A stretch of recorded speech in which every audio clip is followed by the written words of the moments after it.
on this computer.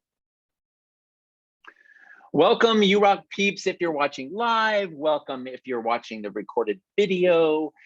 We're going to do 30 minutes of Pebble, Boulder, Ponder. Pebble is a quick resource. Boulder is an activity, a resource that I've been using personally and professionally. And then Ponder, today we're going to talk about finite versus infinite game mindset and how that might impact the growth nudging that we have been doing the last few months. We like to start with a centering activity, and I dusted off one that we haven't done for a while. And it's me reading something to you that got read to me every Tuesday at 9:30 a.m. for many, many years when my therapist, Loretta, started off our sessions. And I'm going to invite you to get comfortable and take a few deep here now breaths, here on the inhale, now on the exhale, to just get quickly centered.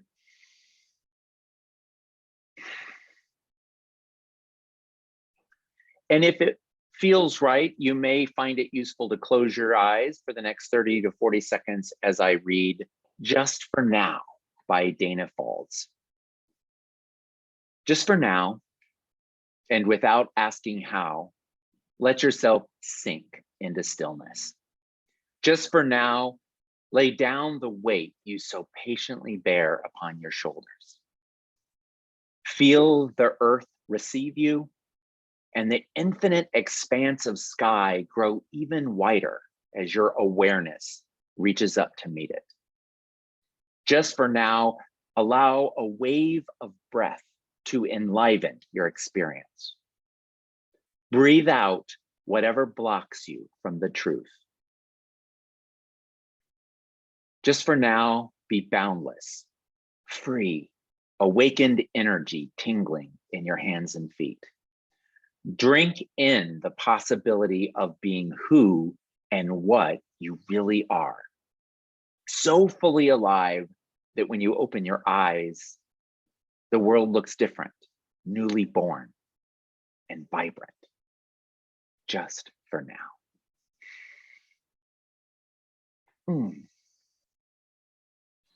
I hope that was useful for you because I needed it and it feels so much better. I read that last night to the group and I felt like I was hovering at about like a 4 or 5 and I went right up to an 8. I was like, yes. I have a Pebble to share with you. This is just a quick resource, something that I have been reading. My childhood friend Pidge and she mentioned this book to me and had done a quick read through and wanted to do a deeper dive. So Pidge and I have been tackling Brené Brown's Atlas of the Heart. And I'm suspecting you know who Brené Brown is, an incredible researcher. Her TED Talk on vulnerability ended up going viral and sort of launching who she grew into. Her books are all bestsellers. And this new one, Atlas of the Heart, uses a cartography metaphor to lay out, and she basically creates a new taxonomy of emotions and experiences. And she and her team looked at the research and writing of dozens and dozens of scientists who are studying psychology and sociology and human emotion.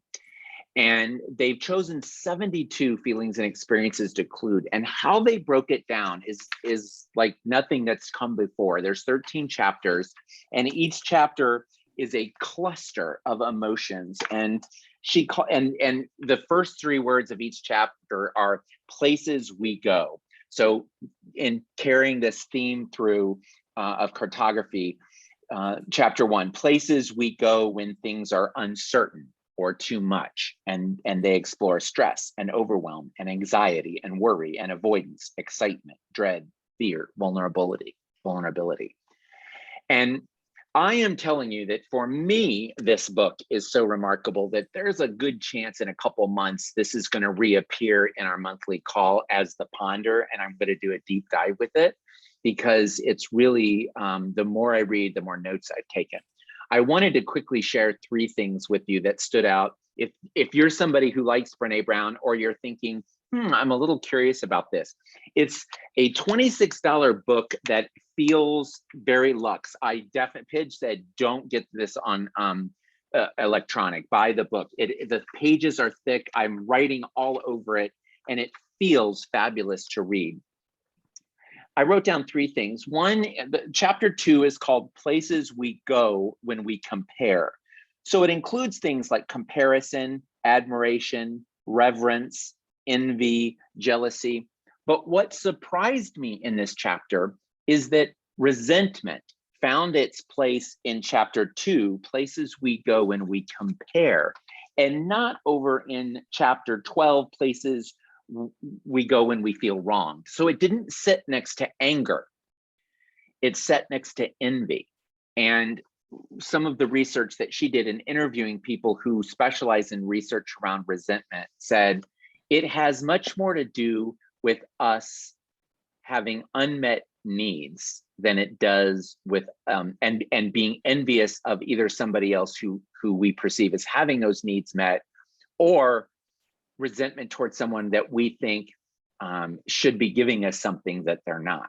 And so the nugget that I took from that couple of paragraphs was, whenever you're feeling resentment, this researcher she interviewed said, the first thing to do is ask yourself, what need have I not spoken up for in myself? And that has changed a couple conversations that I thought I was getting ready to have around me being resentful towards somebody. And really, it was resentment about me not speaking up for a need that I had.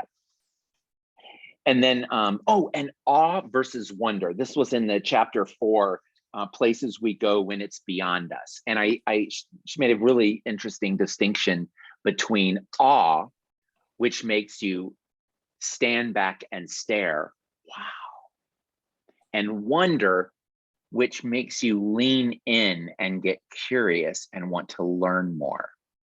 And I certainly thought of those as both experiences that I like having and that I think of as positive. And I have noticed a couple times since that distinction was brought forth that it's been relevant when I'm having a moment that feels like one of them is, am I just wanting to go wow, or am I wanting to learn more? And it's an interesting distinction. What was the third piece? In the chapter 11, where Places We Go When Life Is Good, she talked about the difference between joy and happiness, which I think was more intuitive. It made sense to me. But she made a comment that the opposite of joy isn't sadness, it's fear. And again, it was intriguing to me to think, if I'm wanting more joy in my life, instead of looking at ways that I'm experiencing sadness, to ask myself, is there some ways that I'm experiencing fear that might be useful to address, that might be in the way of joy? So that's my pebble, Atlas of the Heart by Brené Brown.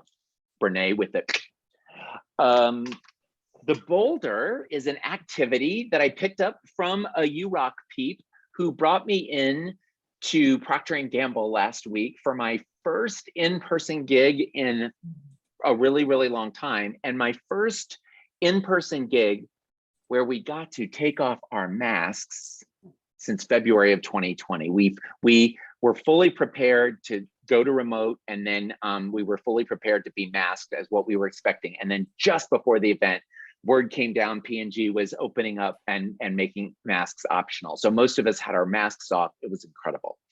Well, one of the other speakers for the event was an internal speaker, a longtime P&Ger, who as a hobby teaches meditation and yoga. And she had been leading weekly Zoom sessions for the company that hundreds of people were apparently enjoying. And she showed up to talk about wellness. And she had a very cool activity that was a pre-learning activity that she was trying to convince them that this was okay to do before a meeting. And she had a stand up, and some of you may want to stand and do this. I just remained seated and it worked just fine. But it was to open up your head for your thinking, your heart for emotions, and your gut for your intuition. And you're invited to just watch me do this, or you're invited to participate if you'd like. But to open up the head, she had us actually put our hands on our head and take a couple deep breaths. And then she had us actually, the thing that really activated me was she had me just sort of tapping my head. Some people, she said some people like rubbing, but for me, it was really tapping. It was like, it felt like rain on a roof that just really helped me come alive in an interesting way. And to do that for a little bit. And then the next area is to open up your heart. And again, to direct some energy there, just to take a deep breath with your hands on your heart. And again, activate that area by tapping with your fingers, your chest, and you can kind of move around a little bit to activate all the areas. If there's an area that extra feels good to do it there longer. If it feels weird, yucky, don't do it. And then finally, she had us put our hands on our belly and take a deep breath, directing some energy towards our belly. And then rubbing or tapping the belly. And I promise you, the first thing I noticed is I have more belly than I did 2 years ago before the pandemic started. And that felt a little more roly-poly. And that was just fine too. And of course, the debate was, could you really do this in a meeting, even if no one else was doing it? And the answer is, who knows? I know that I felt more alive. So I invite you to add that to your toolkit if it's something. Oh, I love that Aja mentioned that the women of Wakuho, which I don't know what the W stands for, but I know Akuho is my housing peeps. So wait, what? Now I'm curious, Aja. Put in the chat what W stands for, because now I'm curious. That's a pebble. That's a boulder. Now we get to do a dive into our ponder, which is finite versus infinite games. And I want to tell you this right now. Last night's presentation went a lot better when about 3 minutes before I was to go live, there were already people in the room when I said to my Western Association, thank you. Of course, because you're in the West, that makes sense. Right before I went on, I realized that I was trying to deliver a presentation about finite versus infinite game mindset. And I wasn't ready to give a presentation, and I really wasn't interested in giving presentation. What I wanted to do was, excuse me. I set a timer so I know when the time was half up, and it just went off. I wanted to explain it to a friend. I wanted to talk through this concept that I had been playing around with and almost included in a presentation a few months ago and didn't get to. And so I want you to think of, this is me and you and a few other people hanging out on a little Zoomy Zoom. And I'd like to explain something to you that I think is relatively easy to explain and has implications possibly for your work and possibly for your life, and definitely has implications for how we've been thinking about growth nudging. This whole thing in January, we started out, I was calling it goal setting. And then as I was developing that presentation, I was getting so much information that goal setting may not be as useful as habit forming and creating some systems. And so January and February's meetings have really been thinking about that. Well, this is causing me to rethink that some more as well. So finite versus infinite games. A guy named James Curse, I keep wanting to call him James Curse, and his name is not James Curse. He was a philosopher, a philosophy PhD, a professor and academic, went to a conference on games theory in New York City in the early 80s, and walked out of it thinking some big, interesting thoughts and started doing some writing and ended up coming out with a book that a few people went, whoa, this is amazing. And most people went, what? This is dumb. This is not making any sense. And he had this idea, and his basic idea was that there are at least two kinds of games, finite games and infinite games.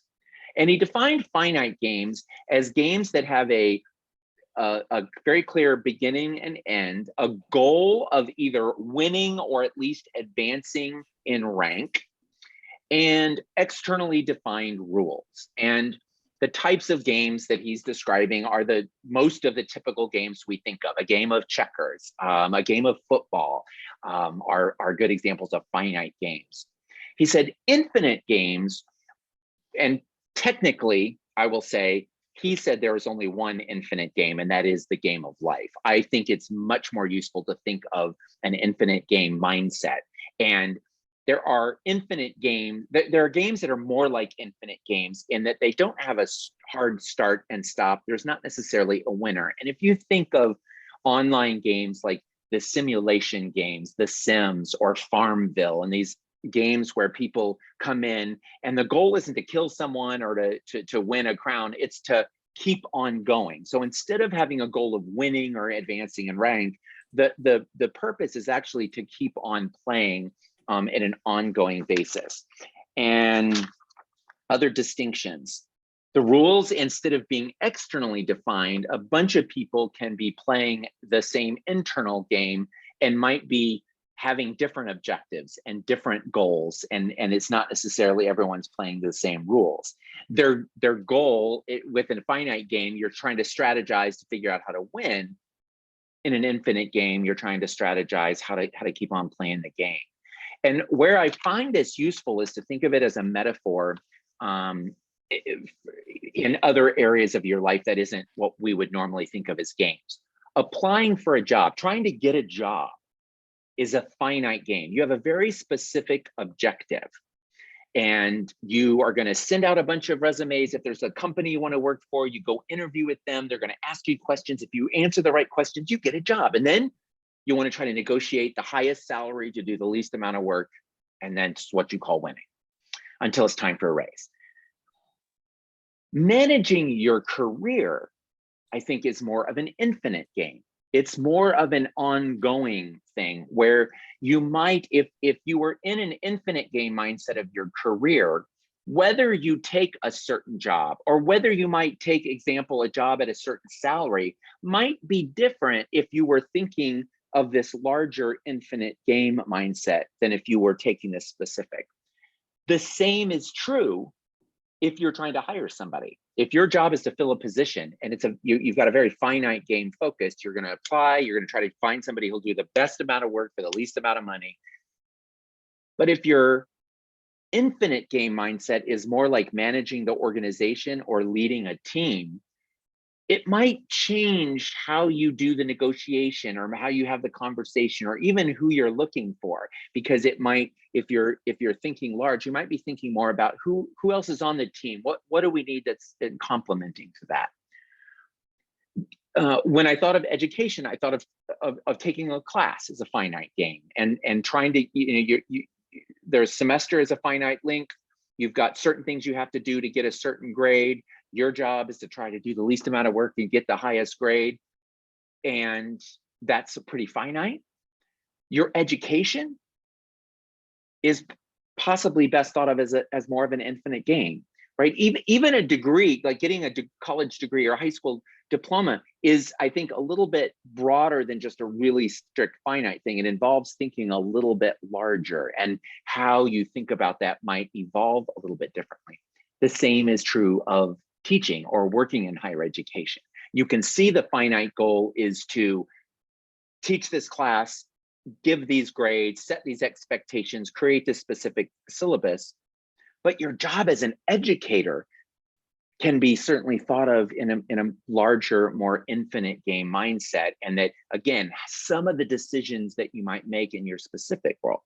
So one of the things I'm really wanting you to think about here is there something that you're working on right now that you could see how you're thinking of it with a more finite mindset, that it might be useful for you to say, if I was going to turn this into if I was going to adopt an infinite game mindset, how might it change? Let me see if I got all my examples.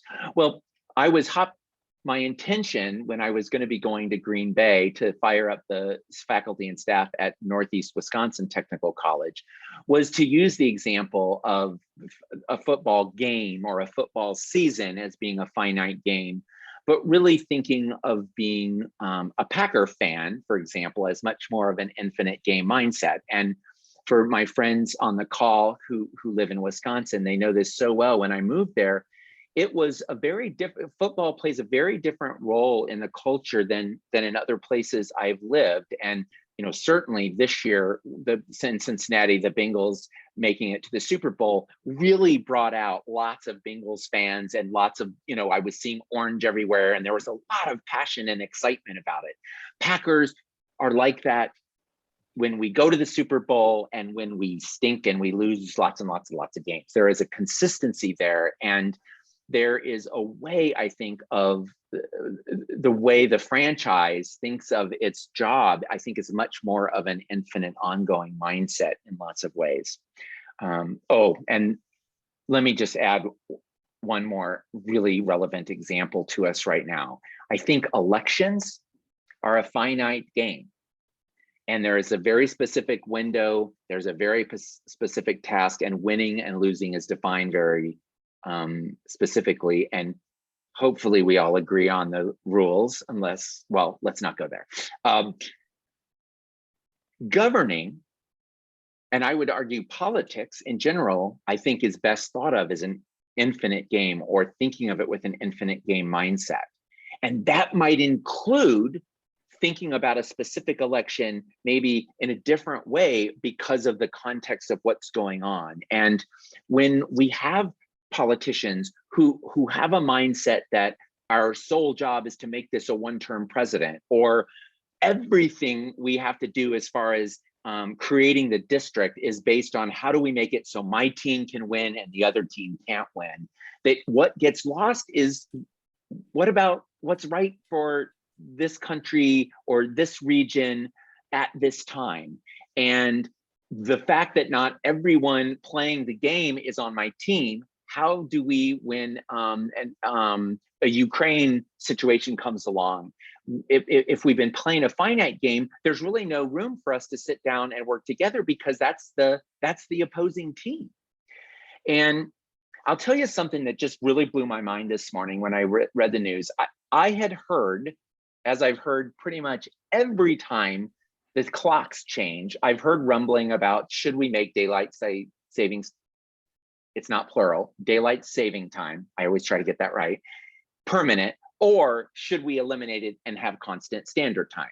And there's been a couple times when, since we instituted daylight saving time during World War I, that we actually made it permanent, and it went from being a really good idea to a really bad idea, and we changed it. And there is some really compelling evidence that because of the number of accidents and because of problems with the adjustment period, that if not having it would be better. You may have heard in the news that the Senate passed yesterday legislation that is at least quite possibly going to be passed by the House to permanently instate this fall that we wouldn't end daylight saving time, that it would just stay with us. Actually, I'm sorry, there was an amendment because airlines and I think the hospital industry goes so far ahead that they said, can we make it so that it doesn't stay permanent until the fall of 2023? And raise your hand if you heard that passed the Senate. Raise your hand if you heard it passed the Senate unanimously. So I did not hear that. I read 3 articles about it and it didn't mention that it was unanimous. And I need us, regardless of what party you're in, I need us to take a moment and realize that in these extremely fractured times, in these very polarized conditions where we don't agree on a lot, that not only did the senators come together to allow something to come to a vote, which has not happened for a lot of topics that need to be discussed, even things like criminal justice reform that supposedly have bipartisan support, that those things have been falling apart. Lots of things in the stimulus package that ended up not going to part. Republicans and Democrats were like, yes, we agree in principle to lots of this stuff, but no, you can't have it. And unanimously, they agreed on something.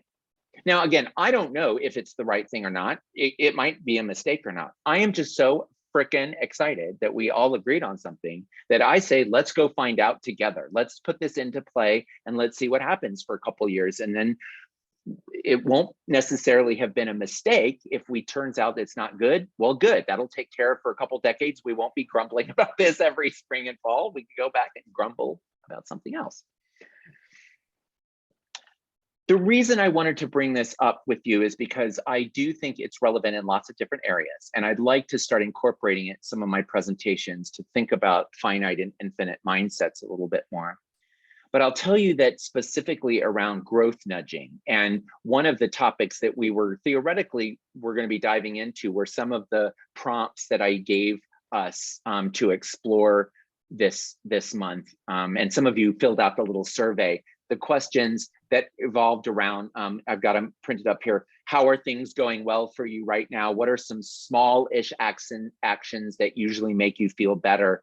To try to get people thinking, what are some small tweaks I could make that might have an ongoing ripply difference in my life? I told you that when I dived into this, I was originally trying to help people set goals, and then I got all this evidence from James, Atomic Habits. Clear. Thank you, James Clear. Oh, that's right, you sent me that quote too. I was like, his name was not clear to me in that moment. Atomic Habits, which I absolutely love. Oh, and by the way, Jill, our mutual friend Pidge, she's now reading that book as well. And Jill and I have been really loving his newsletter and really find his work to be compelling. And he's really saying goals are not as useful to people as creating habits, as creating some systems. And the 4,000 weeks guy, Oliver Berkman, which I talked about here as well, it is of a similar mindset. So I started kind of like, well, maybe I need to not be encouraging people to think about goals. But as I was working on it, I thought, but there's some situations where goals seem really helpful and relevant. And what hit me as I was reviewing my notes from Finite and Infinite Games from this presentation in January that I ended up pulling this out of, I hadn't thought about the fact that goals are much more of a finite game, and habits, systems are much more of an infinite game mindset. And then that reminded me that something I think is going to be the topic of next month's conversation with you all is about polarities, and how there are some things that we've thought of as, oh, this is good, and over on the other extreme, that's bad, that it's possibly more useful to think of them as poles, where there are extremes and there are uses of this end, and there are uses of that end, and there are overuses. So things like extroversion and introversion, and being organized versus being laid back. There's my, wow, that's 30 minutes already. Is that, do we need to be thinking about goal setting and habit forming as both useful, not one good, not bad. Both of them have uses, and both of them have overuses in ways that they're not useful.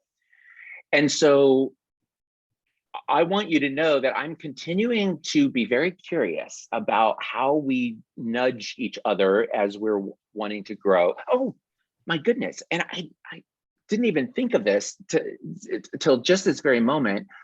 I heard myself say to a therapist I'm having a couple conversations with, that a statement that I've said in my presentations when I'm talking about comfort and challenge is that discomfort is required for growth, and that change is an essential element of growth.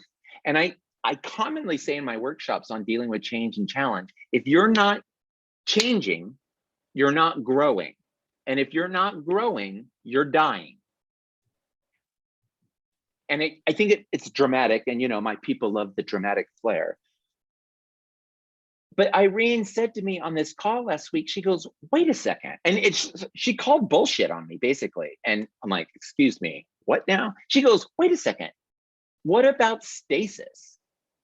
Like, isn't it true that there are plenty of growth processes where there is a stage of stasis that is not growth or death, but everything is balanced and everything is okay? Yes, there are periods of generation. Yes, there are periods of decay, but isn't stasis a thing? And isn't it relevant to optimal aliveness?